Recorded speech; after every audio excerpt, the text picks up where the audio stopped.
ভিতরে কথা কর প্রেম প্রীতি জ্বালা মোবাইলের মেলা এখন আর চিঠি লেখা লাগে না ছেলে সারারা জাগিয়া ফোনে কথা বলিয়া লেখা পড়াই আমি আর ভালো লাগে না লেখা পড়া ছেলের ভালো লাগে না মোবাইল ফোন আসিল কি দোলা লাগিল ফজরের ঘুম তো পোলার ভাঙলো না কথা কল পেটে বাদে যাই থাক পরনে নাই থাক পেটে বাদে যাই থাক পরনে নাই থাক মোবাইল সেরা পোলার চলে না হায় হায় মোবাইল সেরা মিয়ার চলে না এস আছে এস আছে চাচা এত হন হন এত হন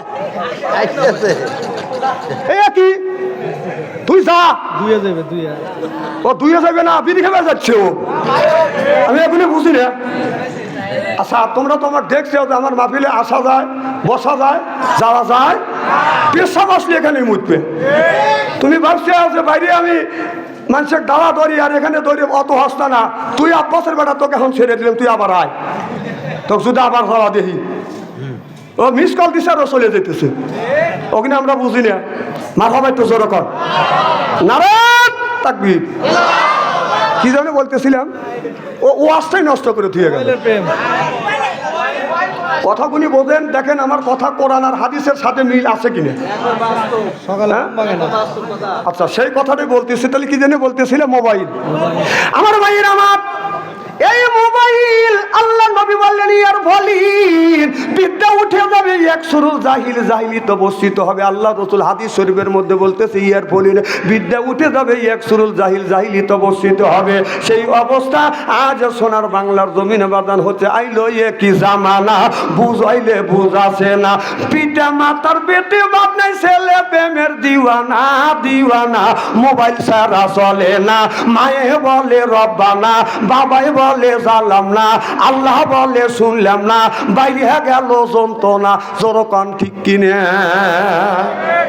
আপনার ছেলে শিক্ষা অর্জন করুক তার কাছে ফোন দেন আমার দুঃখ নাই তার বয়স যখন 20-25 হবে তার কাছে ফোন দেন আর যে অপ্রাপ্ত এক নাই এক কথা কাকে রে তুই কথা কইস কে চুপ তোর তুই তো সাত তোর গা দিয়ে রয়েছে আমার গাও কাম দিয়েছে বুড়ুর বুড়ু করতেছে এদিক তাকান কি জানে বলতেছিলাম মোবাইল বাজর দিকে যত কথা কেউ কয় এই কথা কেউ শুনলি কে মাথার থাকে আর এইগুলিকে আমি মুখস্থ করে আছি নাকি মানে মানুষ মনে করে যে ওয়াজ খুব সহজ অথচ এখানে যদি কওয়া যায় যে তুমি তাউজা তাসমিয়া বলবি লিলি মুইতে ভালাইবে এখন তো ঠিক কবি মাথা বাড়তে জোরকম কি জানি মোবাইল আমার ভাইয়ের আমার রাসূল বললেন ইয়ার বলেন বিদ্যা উঠে যাবে এক সুলুল জাহিল জাহিল তবে অস্তিত্ব হবে সেই অবস্থা হয়ে গেছে কতক্ষণ আমাদের পান্নাপুর গ্রামের যদি 100টা যুবক যুবতী থাকে ভালো করে শোনেন 100 জন যদি যুবক যুবতী থাকে তার কাছে যদি স্ক্রিন টাচ মোবাইল থাকে আপনি রাত 12টার পরে ফেসবুকের মধ্যে ঢোকেন মেসেঞ্জারের মধ্যে ঢুকে দেখেন যদি 50টা যুবক যুবতী থাকে তার 45টা রাত 12টার পরে লাইনে আছে কথা পাও না কে না ও কি করতেছে লাইনে থেকে তাহাজ্জুদ নামাজ পড়তেছে না তাহাজ্জুদ নামাজ পড়তেছে ও বাপ মাক জাহান্নামে নেওয়ার জন্য উঠে পড়ে লাগছে দেখেন আল্লাহ এখানে কি বলতেছে আল্লাহ বলতেছে ইয়া আইয়ুহাল্লাযিনা আমানু হে ঈমানের বিশ্বাসীরা কু আনফুসিকুম ওয়া আহলিকুম নারা নিজে বাঁচো তোমার আহল পরিবারকে বাঁচাও এ কথা কার তাহলে আল্লাহ বলে ইয়া আইয়ুহাল্লাযিনা আমানু হে যারা ঈমানের বিশ্বাসী কু আনফুসিকুম ওয়া আহলিকুম নারা নিজে বাঁচো তোমার আহল পরিবারকে বাঁচাও আজকে নিজেও বাঁচলাম না আহল পরিবারকে বাঁচাতে পারলাম না জোরকন ঠিক কিনা তাহলে কথা আল্লাহ বললেন নিজে বাঁচো তোমার আহল পরিবারকে বাঁচাও আর আমরা আহল পরিবারকে কিভাবে বাঁচাতে যাচ্ছি শাস্তালে যায় নানান ধরনের গল্প করি রাসূল বলছেন যে নিকৃষ্ট জায়গা হলো শাস্ত্র কি নিকৃষ্ট জায়গা হলো হাট বাজার হযরত ওমর রাদিয়াল্লাহু তাআলা আনহু আপনার এক সাহাবীর বাড়িতে যা ডাক দিছে ভাই আব্দুল্লাহ, বাড়ির মধ্যে জবাব দিল আমার আব্বা বাড়ির নাই। বলে কোথায় গেছে? বলে আমার আব্বা গেছে বাজারে। কয় কখন আসবে? কয় জানি না, সকালবেলা ঢুকছে, সকালবেলা বের হয়েছে, কখন আসবে জানি না। আমার ভাইরা আমার হরজত তোমার আর এক বাড়িতে যা বলে ভাই জান আব্দুল সালাম কে আছেন? বলে কে? আমার আব্বা বাসায় নাই। বলে তোমার আব্বা কই গেছে? বলে আমার আব্বা গেছে বাজারে। বলে কখন আসবে? কয় এই তো মাত্র গেলে আইসা ছাড়লো। এবার কিছুক্ষণ দাঁড়া রইলেন, নবীর ওই সাহাবী আসলেন, বললেন ভাইজান কই গিয়েছিলেন? বলে আমি গিয়েছিলাম বাজারে। আপনি তো বাজারে গিয়েছেন, আল্লাহর নবী বলেছে সবচাইতে নিকৃষ্ট জায়গা হলো আপনার বাজার, আর উৎকৃষ্ট জায়গা হলো আল্লাহর ঘর মসজিদ। যেরকম সুবহানাল্লাহ। এবার লোকটা বললেন ভাইজান আমি বাজারে যাই গেছি, কিন্তু নেকি কামাই করতে গেছি, আর জীবনের গুনাহ মাফ করবার জন্য গেছি। হযরত ওমর বলল ভাইজান আপনি ওই বাজারে গেলে আল্লাহ রসুল বলেছে বাজার হলো নিকৃষ্ট জায়গা, বাজারে যাইয়া আপনি নেকি কিভাবে কামাই করলেন আর গুনাহ কিভাবে মাফ করলেন? কয় বাজারে যাইয়া আমি যখন বাজারে যাইয়া দেখি একজন বসে চাষতলে বসে বাজারে বসে একজন অপরজনে নিন্দা করে। আপনার অপরজনের যখন নিন্দা করে একজন আর একজনের গীবত করতেছে, ওই সময় যা যদি বলি আস্তাগফিরুল্লাহ অথবা ইন্না লিল্লাহ এইটা যদি পড়ি, আল্লাহর নবী বলেছে লক্ষ লক্ষ সগীরা গুনাহ আল্লাহ মাফ করে দিবে। যেরকম সুবহানাল্লাহ। আর লক্ষ লক্ষ সগীরা গুনাহ শুধু মাফ করবে না, আল্লাহ আমলনামায় লক্ষ লক্ষ আল্লাহ নেকি লিখে দিবে। সুবহানাল্লাহ বললেন না? তাহলে বলুন আমরা চাষতলে বাজারে যা গল্প করি কি করি না? এই যে বাস স্ট্যান্ডে যাই, বাস স্ট্যান্ডে গেলি একজন লোক কিছু লোক আছে এই চাষতলে বসে চা খাচ্ছে, আবার আর এক চাষতলে যা কিছু লোক বসে ওখানে যা চা খাবে, আর একটা লোক কথা বলবে ওই কথার আগে যা খায়া গল্পর মাথা খায়া দিবে। আছে না নাই? কথা কয় না রে, কি মানে আছে না নাই? তারপরে একজন যা চা খাচ্ছে ওখানে যা বলছে সে লোক অর্ডার দিচ্ছে ভাই যে 2টা চা দেন, উনি যা বলছে হা হা আর একটা ধরলে না। এই ছোট লোকের বাচ্চাদের পরে তাতে খায় বানরের মতো কোট করে খায় দিছে বাঁচতে। আল্লাহ রসুল বলেছে তুহিব্বু খালি খাওয়া না মানুষের খাওয়ালো। কথা কয় না, কথা কয় না, কথা কয় বাস্তব বলতেছি, আল্লাহ রসুলের কথা বলতেছি, হুজুর কথা কি খারাপ বলতেছি? রসুল বলছে তুহিব্বু খালি খাওয়া না খাওয়ালো। একটা লোক রিক্সায় যাচ্ছে, আপনি একদিন টাকা দিবেন আর একদিন ওনা দিবে, এটি হলো মহব্বত। রসুলকে জিজ্ঞাসা করা হলো ইয়া রাসূলুল্লাহ ইয়া হাবিবাল্লাহ, হে নবীজি আমল আপনার সবচাইতে বেশি সওয়াব আর মহব্বত বাড়ে কোন জায়গায়? রসুল বললেন মহব্বত বাড়ে মানুষকে আপনার দেখলেই সালাম দিবে, আড়াল হলো আবার দেখলে আবার সালাম দিবে। তারপরে রসুল সাল্লাল্লাহু আলাইহি ওয়াসাল্লামকে বলল রসুল গো সালামে যদি মহব্বত বাড়ে আর কিসে মহব্বত বাড়ে? আল্লাহ রসুল বললে মানুষকে বেশি বেশি করে দাওয়াত খাওয়াবে। সুবহানাল্লাহ একটু জোরে কর।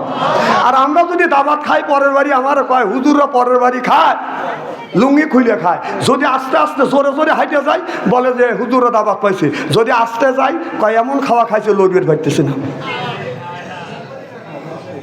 এরকম লোক আছে না নাই? কি কোন আছে না নাই? এই জন্য চাষতলে যায় আবার চাষতলে যা খায় কি? আমি একজন ধনী মানুষ গ্রামের মধ্যে প্রধান, একটু মাছ বাড়াছি, একজন কামলা বিক্রি করে খায়, ব্যান চালা খায়, যা কয় হাজি সাহেব একটা চা খান হা হা হা দেও, ওই পরে তা সব করে খাইতেছে। কথা কয় না বাবু, আছে না নাই?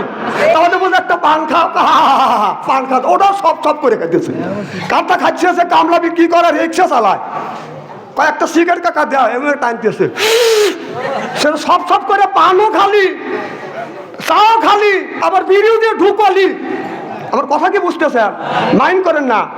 পানও খাইলে চাও খাইলে বিড়িও খাইলে গরিব মানুষের তা ও তুই কদিন খাওয়াস? এই কুত্ত এই তুই কদিন খাওয়াস? পরে তা সব করে খাস। রসুল বললে তুহিব্বু খালি খাও না আবার খাওয়াইও। কথা কার?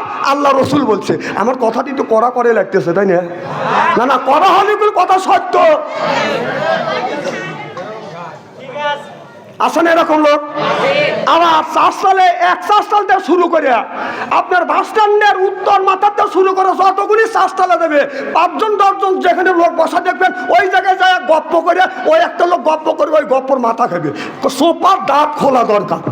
এইগুলো হলো সমাজের মধ্যে, দেশের মধ্যে, এলাকার মধ্যে 1 নম্বর প্রয়োজন। কথা বল, এখন তো ঠিক করবে।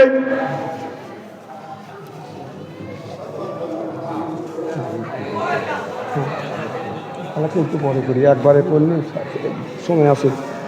আর 15-20 মিনিট আলোচনা করি নাকি কর যখন মার হবা আলাপ আলোচনা করো। কত পাবে? 9টা পাবে না? কত পাবে? 9টা না, 9:15, 9:30 কালেকশন করবো যখন মার হবা। আমার ভাইয়ের আমার 9:30টার সময় কালেকশন করবো ইনশা আল্লাহ। আর আমি যদি 1 ঘন্টা আধা ঘন্টা কালেকশন করি, কালেকশন খুঁজেই পাবো নি। হপ করতেছে, টাকা দিতেছে, দোয়া করতেছে না কিসের লেগে? দোয়া তো হবে ইনশাল্লাহ। আমার ভাইয়ের আমার মুসলমান ভাইরা, আল্লাহর হাবিবের উম্মতেরা ভালো করে লক্ষ্য করে শোনো। আল্লাহর নবী আখিরি জামানার পয়গম্বর মুহাম্মদুর রাসূলুল্লাহ সাল্লাল্লাহু আলাইহি ওয়াসাল্লাম, আমার নবী। না, এত কথাগুলি তো ওয়াজ করা কঠিন হয়ে যাবে না। এই কথাগুলি গোটা বিশ্বের লোক শুনবে না আপনাদের কথা।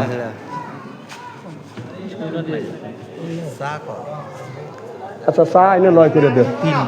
কি যেন বলতেছিলাম? আমার ভাইরা আমার, আল্লাহ নবী আখিরি জামানার পয়গম্বর মুহাম্মদুর রাসূলুল্লাহ সাল্লাল্লাহু আলাইহি ওয়াসাল্লাম কলমা দাবাত দিয়ে রাত 12টার পরে যখন মা খাদিজাতুল কুবরার ঘরে দরজায় যখন এসে নক করলেন, খাদিজা একটা ডাক দিছে, অমনি দরজা খুলে দিছে। জোরে কোন সুবহানাল্লাহ। আমার নবী বলে, খাদিজা রে, গভীর রাত আর গভীর রজনীতে আমি তোমার ঘরে দরজার পাশে আসলাম রে খাদিজা। একটা ডাকের বেশি 2টা ডাক দিতে হয় না রে খাদিজা, তুমি কি ঘুমাও না? মা খাদিজা তুমি কুবরা বলে, ইয়া রাসূলুল্লাহ, ইয়া হাবিবাল্লাহ, ও নবীজি, আপনার আগে 3টা স্বামী সংসার করেছে, এইরকম কোনোদিনও হয় না।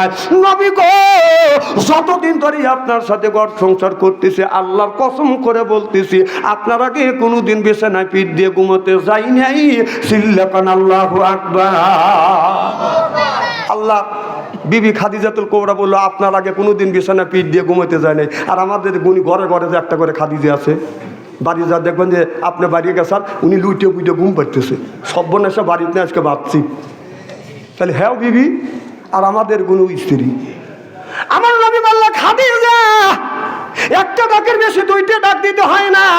আর এখন সাজাদপুরে বাজারে যান, রাত 12টার সময় আসি, আমাদের ঘরে ঘরে যে একটা করে খাদিজা আছে, ডাক দিবেন, খাদিজা কোনো খবর নাই, ও খাদিজা কোনো খবর নাই, ও খাদিজা শীতে উঠে কি একই।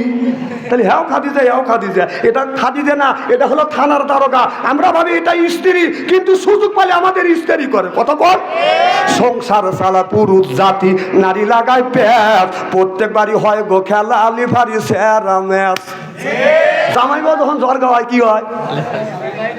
কথা কন, সংসার চালা পুরুষ জাতি, নারী লাগায় পেট, প্রত্যেক বাড়ি হয় গো খেলা, আলি ফারি সেরা ম্যাচ।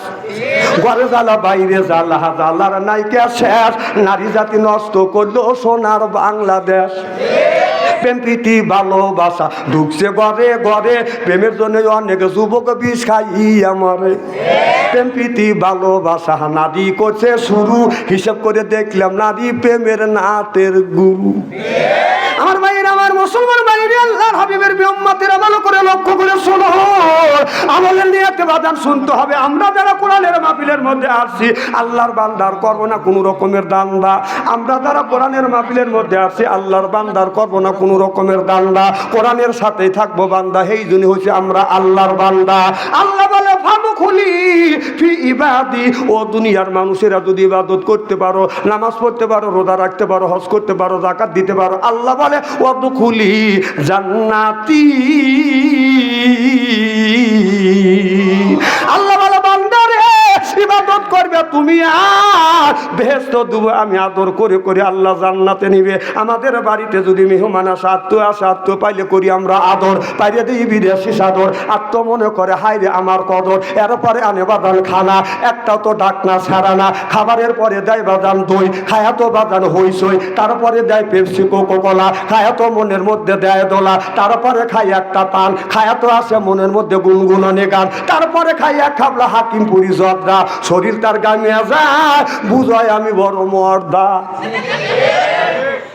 এই ওয়াজটা যদি বাইরে করলাম নি কি হইল নি? আর এখন যে গ্রামের বাচ্চু, ওর কথায় উত্তর দেবো। মারহাবা, একটু জোরে কর। কথাগুলো আমি কোরআন হাদিস বর্তমান প্রেক্ষাপট মিলে কথা বলতেছি, টেল ওয়াজ আমি করি না। কারণ জাকারিয়া আলাইহিস সালামকে আদর্শে জাকারিয়া নবী গাছের মধ্যে ঢুকছে, গাছ সহ জাকারিয়া নবীকে কেটে ফেলছে। এই ওয়াজ জানি, এই ওয়াজ করে মানুষকে আল্লাহর রাস্তা আনা যাবে না। এটা অন্যায়, এটা করতেই হবে। এটা অন্যায়, এটা করা যাবে না। ন্যায়ের পক্ষে কথা বলতে গেলে জেল খাটা দরকার হলো জেল খাটবো, জরিমানা দেওয়া দরকার হলো জরিমানা দেবো, প্রয়োজন হলে ইসলামের জন্য ফাঁসির মঞ্চ উঠবো, বাতিলের সাথে অবস্থা